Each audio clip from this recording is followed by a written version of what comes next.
ever wondered why guilt shows up the moment you actually stop? This video is for you, and I'm glad you're here. Rest isn't a reward for finishing.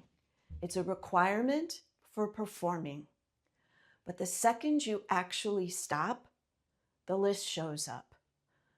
The emails, the project, the quiet voice telling you everyone else is advancing and you can't afford to be the one who drops the ball. I used to think that voice was keeping me productive.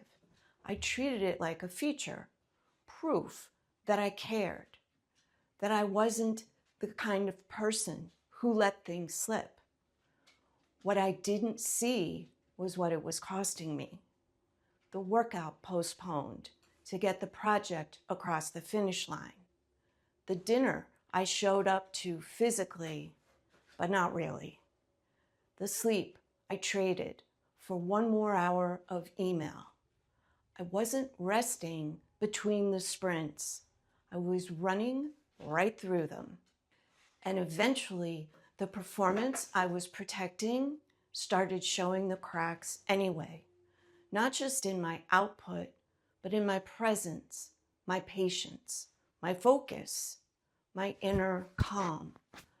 Pushing through didn't cause my health problems, but it made every single one of them worse.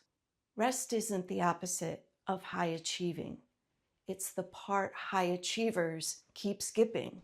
Here's the belief I want to challenge today, that rest is something you earn when the work is done. And I'm guessing you have your own version of that catalog. You're ambitious. You've built what you have by showing up, pushing through, finishing things. The people around you, in your field, your spouse, your friendships, they're moving forward. And every time you've slowed down and something slipped, that became evidence. See, I can't afford to stop. Every drop ball, every missed deadline, every moment where you eased up and paid for it, your brain noticed.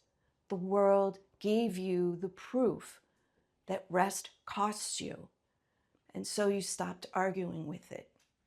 This belief wasn't something that you invented. It was handed to you by a culture that treats output as the only measure of worth, and then rewarded you every time you acted on it. And to be fair, you chose it too. You just didn't have a compelling reason not to. Until now. That belief made sense at some point, early in your career maybe, when you were building something from nothing, when the margin for error was thin, and the only lever you had was effort.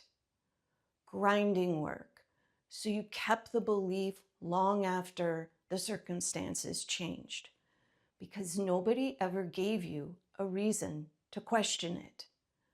The culture around you rewarded it. Your results seemed to confirm it. So it just kept running in the background, unchallenged, doing its job. But here's where it breaks down.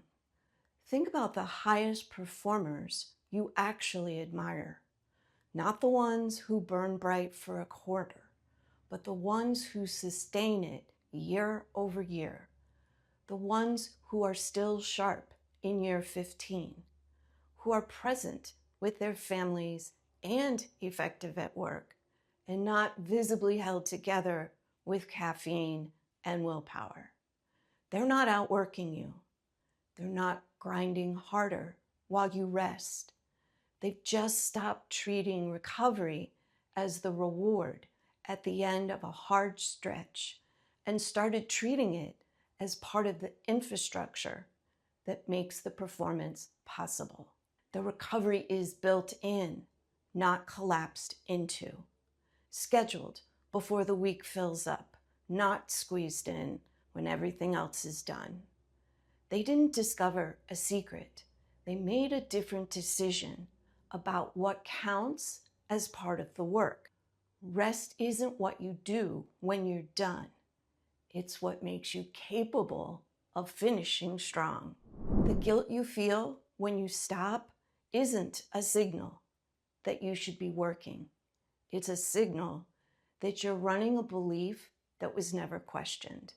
And today, we're questioning it. Let's start with the permission gap. Most high achievers frame rest as a time problem. I'll rest when things slow down, when the project is done, when the kids are settled. And then summer arrives.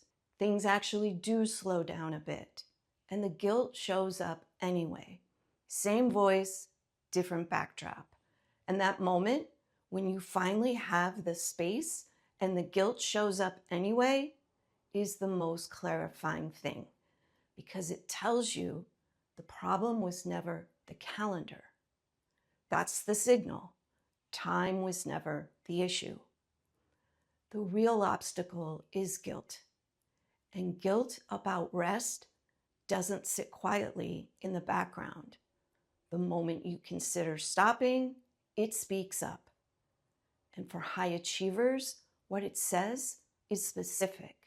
Guilt about rest comes from a belief that's been running unchallenged for years. Your value is tied to your output, at work, at home, for everyone who depends on you. Rest produces no output, so the moment you consider stopping, a voice cuts in. You're being lazy, or selfish, or both. And for someone whose identity is built around high achievement, lazy isn't just an insult. It's a threat. So they can't settle into rest, not because they don't want to, but because letting themselves stop feels like becoming they've spent years proving they're not. I see this with the working parents I coach frequently. They take a Saturday off and spend the whole day half present, physically there, mentally somewhere else, running through the unfinished business or preparing for Monday before they've had a chance to recover from the last one, waiting for external permission that's never going to come from a calendar or a finished to-do list. That authority has to come from you before the list is done, because the list is never done. You're not bad at resting. You just haven't decided yet that stopping is part of the work. Now, guilt is one thing, but there's something else most high achievers are missing. You already have the evidence that rest works, not from a study, not from me, from your own body and your own history. You know what it feels like to show up after a real break, sharper, more patient, actually present. You know the difference between the version of you that walked back in after a vacation and the version that's been running on fumes for 6 months. The midweek wall that hits harder every time. The Sunday anxiety that starts building before the week even begins. The meeting where you solved in 10 minutes what had been stuck for a week because you'd actually gotten some sleep. You felt it all. So it's not that you need more information. You already know that rest matters. So what's different about the people who sustain high performance without burning out every quarter? They stopped waiting to collapse into recovery and started building it in by design. The workout on the calendar before the week fills up. The boundary around Sunday evening. No email, no work calls, no Monday prep bleeding into the hours that belong to their family or to themselves. The recovery isn't what happens when they have nothing left. It's what makes sure they never get there. That shift from already knowing to actually designing for it is the whole game. I learned this the hard way. For years, rest was what happened when I couldn't move anymore. Not a choice, a shutdown. It wasn't recovery, it was a collapse. And collapse has a cost. I'd come home with no patience, snapping at my kids over things that didn't deserve it, running on a fuse that was already gone before I walked through the door. I'd put off decisions I didn't have the bandwidth to make well, and eventually my body sent signals I couldn't ignore. More joint pain, vertigo that would hit without a warning. I won't claim rest would have prevented any of it, but running on nothing made every single signal louder and harder to recover from. But collapse doesn't restore you. It just stops the bleeding long enough to start the cycle again. You already know rest matters. The question is whether you're willing to treat rest like it matters. And once you decide to treat it that way, the next question is what it actually looks like for someone wired the way you are. Here's what nobody tells you about rest. It doesn't work if you're not actually there for it. You can stop moving and still not recharge. Sit on the couch for 2 hours with your phone down and still feel depleted if your mind is somewhere else.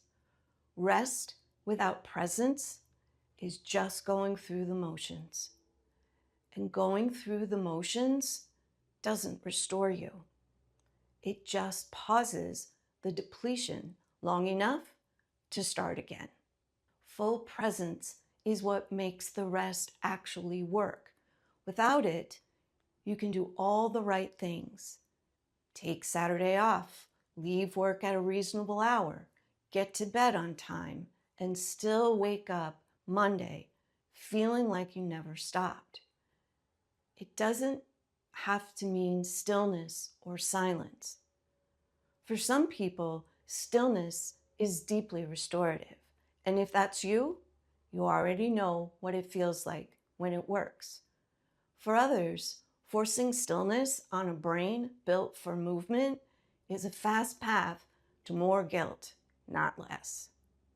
You sit down, you try to do nothing, and within 4 minutes, you're mentally reorganizing your closet. Either way, that's not a rest problem. That's a presence problem. Full presence looks like giving yourself complete permission to be in whatever you're doing without a mental tab open for what you're not doing. The morning workout that doesn't get cut short because the inbox is calling. The family dinner where you're actually at the table, not running a background process on tomorrow's meeting. The weekend that doesn't end with Sunday anxiety about Monday because you've decided Sunday belongs to you. In practice, you put the Saturday morning workout on the calendar before the family's to-do list fills it. You protect one weeknight for your family or for yourself before other obligations fill it. You put the vacation request in before the quarter gets away from you. You don't wait for space to appear. You create it before anyone else can claim it. That's the difference between designed rest and collapsed rest. One you choose, one chooses you. The permission granted isn't granted by circumstances getting easier. Your circumstances are not likely going to get easier. And even when this season ends, another one begins. The permission granted by you deciding in advance, by design, that recovery is part of the work, not a break from it. Rest without guilt isn't a mindset shift. It's a decision you make before the guilt gets a vote. If you've been telling yourself you'll rest when things slow down, I want you to hear this. Things are not going to slow down. The list is not going to finish itself, and the guilt isn't going to lift on its own just because you finally earned a break. But here's what I know is also true. You didn't get where you are by waiting for permission from the outside. You built the career, the family, the life you're running at full speed to protect by deciding before you felt ready. Deciding that recovery is part of the work is exactly that kind of decision. Come join Ambitious and Well. It's a free community where overwhelmed working parents are learning to invest in themselves without the guilt that makes it feel impossible. The link is in the description. I'll see you inside. Thanks for being here with me today. I'll see you in the next video. Bye-bye.